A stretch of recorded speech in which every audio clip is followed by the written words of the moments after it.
నా పేరు యాదల్ల గట్టన్న యాదవ్, భూపాలపల్లి జిల్లా అధ్యక్షుడు. మాది ఉమ్మడి కరీంనగర్ జిల్లాలో మారుమూల ప్రాంతమైన తూర్పున ఉన్నటువంటి మాదేపూర్, కాటారం, మల్హార్రావు మండలం నుంచి ఉన్న మా ఉమ్మడి జిల్లా. ఆ జిల్లా నుంచి ఎంతో మేము ఇక్కడికి 150 కిలోమీటర్ల దూరం నుంచి మా ఉద్యమకారులు ఎంతో ఉన్నారు. పెద్దలు మన రామకృష్ణ పెద్దలు మాట్లాడినట్టుగా వారు కేసీఆర్ మొట్టమొదటిగా ఉద్యమం చేసినప్పటి నుంచి చేసినామని అన్నారు. అది వాస్తవం. మేము కూడా కేసీఆర్ గారికి అప్పుడు పాపం లేకుండే కేవీ రాజేశ్వరరావు అని జడ్పీ చైర్మన్ ఉండే. ఆయన ప్రోటోకాల్ ప్రకారంగా మా తూర్పుకు మాదేపూర్ మండలం వరకు వచ్చిన సందర్భంలో అప్పటి నుంచి పనిచేసినాము. ఎన్నో రకాల పనిచేసినాము. అవి చెప్పుకుంటూ పోతే ఇవాళ కాదు. ఎందుకంటే 14 సంవత్సరాల జీవితాన్ని చెప్పాలంటే 14 నిమిషాలలో చెప్పేది కాదు. ఎంతో కష్టపడి ఎన్నో ఒడిదొడుకులకు పడితే ఎన్నో నష్టాలు కష్టాలు అన్ని రకాల మన గౌరవ ముఖ్యమంత్రి కిరణ్ కుమార్ రెడ్డి గారు మా వల్లెంకుంటకు రచ్చబండకు వచ్చినప్పుడు మేము అక్కడ జై తెలంగాణ అని పొన్నం ప్రభాకర్ గారు, గౌరవ ముఖ్యమంత్రి మన మంత్రివర్యులు మరియు వివేక్ గారు మూడో వాయిస్ మేము పెట్టినాం. కానీ అప్పుడు అరెస్టులు విజేసుడు. ఇప్పుడు మన రాష్ట్ర అధ్యక్షురాలు పోతుజ్యోతిరెడ్డి గారు, మా శ్రీధర్ బాబు గారి దగ్గర ఉంటే కూడా అప్పుడు అరెస్టులు ఎన్నో నిర్బంధాల నుంచి ఎన్నో ఉద్యమాలు చేసింది. కానీ ఇప్పుడు కావాల్సింది మనకు ఉద్యమాలు అనేది చేసి అయిపోయింది. మన పని దగ్గరికి వచ్చింది. అసలు మన పిల్లగాళ్ళు కూడా చూస్తారో చూడరో తెలుస్తలేదు. ఏమున్నా ఇంకో 10 రోజుల టైం లోపల అన్నట్టున్నది. కాబట్టి ఒక విజ్ఞప్తి ఏం చేస్తున్నామంటే గౌరవ ముఖ్యమంత్రి గారికి మా ప్రాంత మంత్రివర్యులైన దుద్దిల శ్రీధర్ బాబు గారికి మా నాయకుడిని శ్రీపాదరావు గారి పేరు నిలబెట్టేటట్టుగా ఉద్యమకారులను ఆదుకోవాలని మేనిఫెస్టోలో పెట్టిన మొట్టమొదటి ఘనత ఆయనకే దక్కింది. ఆ పెట్టిన పేరును కాపాడాల్సిన బాధ్యత ఆయన మీదనే ఉన్నది. కాబట్టి ఎన్నోసార్లు మేము విజ్ఞప్తులు చేస్తున్నాం. మొన్న కూడా మా రాష్ట్ర అధ్యక్షులు వీళ్ళందరూ మంతనికి రాగానే చూసి బండి ఆపి ఏంది అంటే ఇట్లా సంగతి మా సార్ వచ్చినా అనగానే దిగి పోస్టర్ పట్టుకొని అక్కడ ఒక ఫోటో ఇచ్చిండు. మేము చేస్తాం చూస్తామని అప్పుడు కూడా మర్యాదగా మాట్లాడిండు. మేము ప్రతి సందర్భంలో ఒక లీడర్లను కలిసినప్పుడు తప్పకుండా ఉద్యమకారుల గురించే, ఎందుకంటే మా వయసు అయిపోయింది. కనీసం మా పిల్లలు అన్న చెప్పుకోవడానికన్నా ఇది కావాలా అనే దానికోసం అని డిమాండ్ చేస్తున్నాం. ఇంకోటి గవర్నమెంట్కి ఒక అప్పీల్ చేస్తున్నాం, తప్పకుండా సంక్షేమ బోర్డు కావాలి. దానికి అంటే పైసలు లేకుండా ఆయన ఎంతోమంది గరీబులు ఉన్నారు. మనకు ప్రభుత్వ భూములు విపరీతంగా ఉన్నాయి. అందులో ప్రతి ఒక్కరికి 250 గజాలు అయితే ముందుగా ఇవ్వండి. అది ఇస్తే కనీసం గుడిచాన్ని వేసుకుంటాం. ఎంతోమంది ఉన్నారు కాలేవాళ్ళు. కాబట్టి ఆ రకంగా ఇచ్చి తప్పకుండా ఉద్యమకారులను ఆదుకోవాలని విజ్ఞప్తి చేస్తూ అందరికీ పేరున ఉద్యమకారులందరికీ ధన్యవాదాలు తెలుపుతూ కృతజ్ఞతలు. సమావేశానికి విచ్చేసినటువంటి ఉద్యమకారులందరికీ కూడా నమస్కారాలు.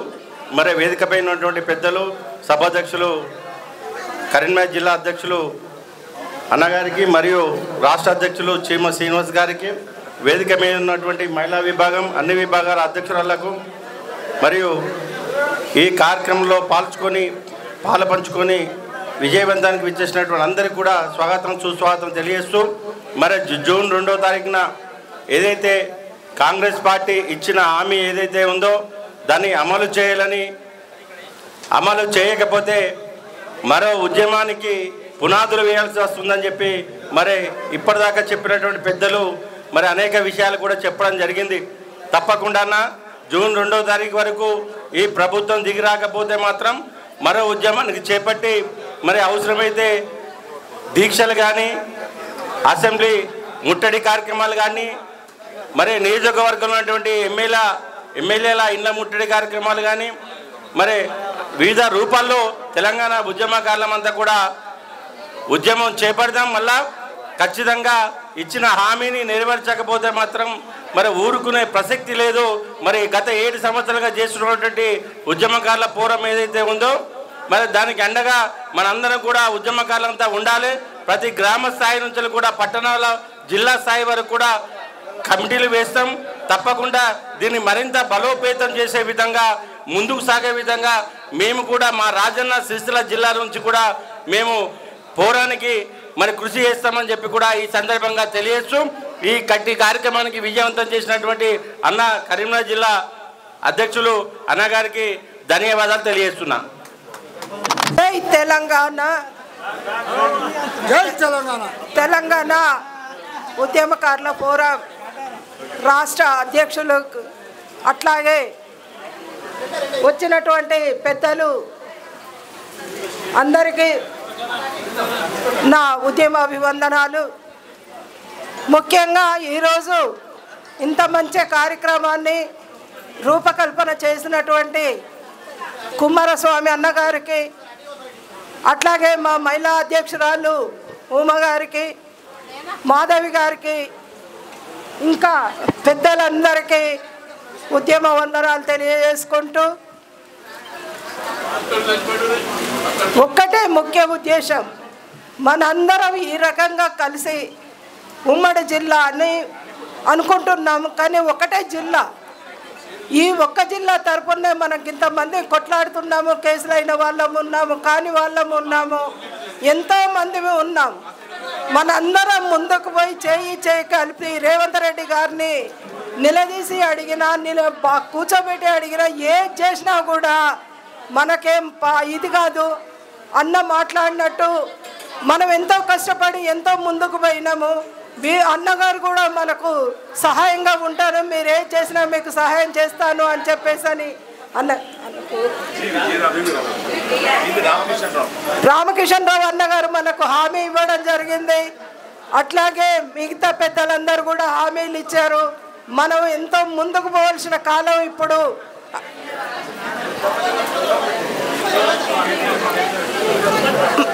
మనం ముందుకు పోవాల్సిన కాలం ఉంది.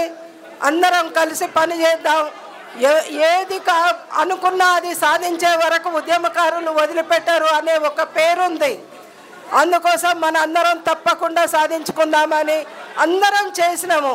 చెయ్యని వాళ్ళం ఎవరైనా చిన్నగా చేసిన వాళ్ళు చిన్నగా చేసారు, పెద్దగా చేసిన వాళ్ళు పెద్దగా చేసినారు.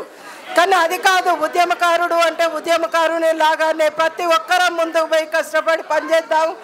రేపు జూన్ 2వ తారీఖు నాడు డెడ్ లైన్ అనుకున్నాం, కానీ డెడ్ లైన్ అయితే కాదు. ఇంకా ముందు మనం చేయాల్సిన కార్యక్రమాలు చాలా ఉంటాయని మాత్రం మనవి చేస్తున్నా. ఎందుకంటే ప్రభుత్వం ఇంకా 2 సంవత్సరాలు 3 సంవత్సరాలు ఉంటుంది కాబట్టి ఈ లోపల వాళ్ళు ఇంకా కూడా కమిటీ వేయచ్చు, నిర్ణయం తీసుకోవడానికి ఇంకా చాలా టైం తీసుకుంటేట్టున్నారు. కాబట్టి మనం ఇంకా ముందు కార్యక్రమాలకు ముందుకు పోవాల్సి ఉంటుంది. కాబట్టి ఇది మనం 2వ తారీఖునే అయిపోతుంది అనేది మాత్రం మనం మెదళ్లలో ఉండనియొద్దు.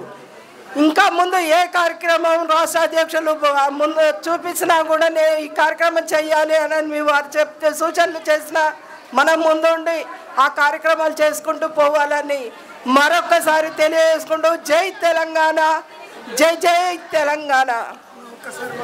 నా పేరు కొలుగూరు విజయ్ కుమార్, మంచిర్యాల జిల్లా నుండి రావడం జరిగింది. ఏజెంట్ అంశం మీదనే మాట్లాడతా.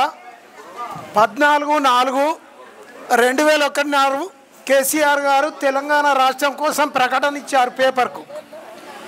ఇచ్చిన తర్వాత 19 తారీఖు నాడు మేము వెళ్ళి 19/4/2001 కేసీఆర్ సార్ను కలిసాం. ఆ తర్వాత 23 తారీఖు 4వ నెల 2001 అందరిని పిలిపించి మాట్లాడారు సార్. 27 తారీఖు నాడు 4వ నెల జెండా ఆవిష్కరణ జరిగింది. సోదరులారా, మనమందరం కూడా ఇక్కడికి వచ్చినటువంటి ఉద్యమకారులు, సోదరిమణులు, సోదరులు అనేక త్యాగాలు చేసిండ్రు. ఎక్కడైనా యుద్ధం చేసిన సైనికునికి గౌరవం ఉంటుంది. వాళ్ళని పిలిచి అవార్డులో ప్రశంస పత్రాలు ఏదైనా ఒకటి ఇస్తారు. దురదృష్టం ఏంటంటే తెలంగాణ రాష్ట్రం సాధించిన వీర సైనికులు అందరం కూడా ఈరోజు కూడా అత్యంత బాధాకరమైంది ఏంటిదంటే ఇంకా మనం హక్కులు కావాలని మన రాష్ట్రం సాధించినాక పోరాడడమే మన గుండెను కలిచివేస్తుంది, బాధ అనిపిస్తుంది. దయచేసి మీకు అందరికీ చెప్పేది ఏంటంటే యుద్ధం చేసిన సైనికుడు ఎప్పుడూ నిరాశపడడు. యుద్ధం చేసి రాజ్యాన్ని గెలిచి వచ్చినాం. ఆ యుద్ధాన్ని మనం మర్చిపోలేదు. మన హక్కుల్ని సాధించే క్రమంలో ఇక్కడ మన రాష్ట్ర అధ్యక్షులు మేధావులు అయినటువంటి డాక్టర్ చీమ శ్రీనివాస్ గారు ఈ నేతృత్వంలో తెలంగాణ ఉద్యమకారుల వేదిక మనకు వెన్నెముకగా నిలుస్తున్నది. అట్లాగే కరీంనగర్ జిల్లా మా సొంతూరు కరీంనగర్ జిల్లా జమ్ముకుంట. మా నాన్నగారు పుట్టింది మేము పుట్టింది కూడా అక్కడే కాబట్టి మాకు అనుబంధం ఉన్నది. మొట్టమొదటి సింహగర్జన సభ కూడా కరీంనగర్లోనే జరిగింది అనేది మనం అందరం మర్చిపోవద్దు దయచేసి. సోదరులారా, మీకు అందరికీ విన్నవించేది ఏంటంటే కుమారస్వామి అన్న గారికి కూడా హృదయపూర్వక ధన్యవాదాలు. నా పేరు శ్రీనివాసరెడ్డి, ఓదెల మండలం, పెద్దపల్లి జిల్లా, పొత్కపల్లి గ్రామం. అన్న, నేను 2021 నుండి ఉద్యమంలో పనిచేసినాను. పని అంటే పని మామూలు పని కాదు. దెబ్బలు తిన్నాం, ఎక్కడికి పడితే అక్కడికి పోయినాం, ఎక్కడ పడితే అక్కడ పడుకున్నాం, రాత్రి భవాళ్ళు. అసలు మాకు అనేది లేకుండా, వేరే అలసట అనేది లేకుండా పనిచేసినాం. ఇవాళ ఏ రకంగా చూసినా కానీ అన్ని విధాల అన్ని రకాలుగా కోల్పోయినాం. నేను ఆర్ఎంపీ డాక్టర్గా పనిచేస్తా. నేను రోజు ఒక 2000 సంపాదించేటోని. కనీసానికి ఆ ఒక 14 సంవత్సరాలు నేను ప్రాక్టీస్ కూడా చేయలేదు. ఎక్కడ మీటింగ్ అంటే అక్కడికి, ఎక్కడంటే అక్కడికి ఐలన్నతోటి, తర్వాత నాతోటి ఉన్న కార్యకర్తలను అందరినీ తీసుకొని నేను ఏ మీటింగ్ అంటే ఆ మీటింగ్ పోయేవాడిని. సొంత ఖర్చులతోటి అక్కడ పల్లెపాట కార్యక్రమం కానీ ఇంకా ఏదో వంట వార్పు ఇవన్నీ చేసినా కానీ అవన్నీ ఎన్నో పోయినాయి కదా. కేసీఆర్ గారు మనల్ని గుర్తించలేదు. ఇప్పుడు సీమసీనన్న జూన్ 2 తారీఖు నాడు కాంగ్రెస్ ప్రభుత్వం గుర్తించాలని అంటున్నారు. ఇప్పుడు మనల్ని గుర్తించాలని అంటున్నారు కదా. ఒకవేళ గుర్తించాలి, జూన్ 2 తారీఖు నాడు మనకు గుర్తింపు ఇవ్వాలి, మనకి ఇచ్చే సంక్షేమ పథకాలు ఇవ్వాలి. ఇవ్వలేదు అనుకో, ఇంతకుముందు అన్నగారితో సీమసీన అన్నగారితో చెప్పాను నేను, ఎంత పెద్ద మొత్తంలో అయినామని మనం ఉద్యమ రీతిలో కానీ అంతకుముందు ఉద్యమం ఎట్లా చేశామో ఇప్పుడు కూడా ప్రభుత్వం మీద వ్యతిరేకంగా చేయాల్సిందేనని నేను అంటున్నా. ఇప్పుడు సీమసీన అన్న ఇంతకుముందు ప్రభుత్వానికి వ్యతిరేకం కాదన్నారు, మనం ఇప్పటి వరకు కూడా కాదు. ఒకవేళ ప్రకటించలేదంటే మాత్రం ప్రభుత్వానికి వ్యతిరేకమే. నాకు ఈ అవకాశం ఇచ్చిన పెద్దలకు ధన్యవాదాలు తెలియదు. అందరికీ కూడా, ఉద్యమకారులందరికీ కూడా ఉద్యమాభివందనాలు తెలియజేస్తూ, పులిబిడ్డలైనటువంటి తెలంగాణ ఉద్యమకారులందరికీ మరొక్కసారి మీ అందరికీ నమస్కారాలు తెలియజేస్తున్నాం. ఇందాక మన అధ్యక్షుల వారు ప్రకటించినట్టుగా మన కార్యాచరణ ఎలా ఉండాలి అంటే, సాధ్యమైనంత వరకు మన రాష్ట్ర అధ్యక్షుల వారి యొక్క పిలుపు మేరకు జూన్ 2వ తారీఖు నాడు కనుక ఇప్పుడున్నటువంటి మన అనుకూలమైనటువంటి ప్రభుత్వము మన కోరికలను నెరవేర్చకపోతే మొదటి విడతగా అన్ని మండల కేంద్రాలలో దయచేసి అన్ని మండల కేంద్రాలలో నిరసన ఒక్కరోజు నిరాదీశాలు కావచ్చు, ఆ తర్వాత మోటార్ సైకిల్ ర్యాలీలు కావచ్చు, జాతీయ జెండాను ఎగురవేయడం కావచ్చు, ఆ తర్వాత అన్ని ప్రభుత్వ కార్యాలయాలకు మన యొక్క మండల కేంద్రాలు అన్ని జిల్లా కలెక్టర్లు కావచ్చు, తహసీల్దారులకు విజ్ఞాపన పత్రాలు, ఎమ్మెల్యేలకు విజ్ఞాపన పత్రాలు,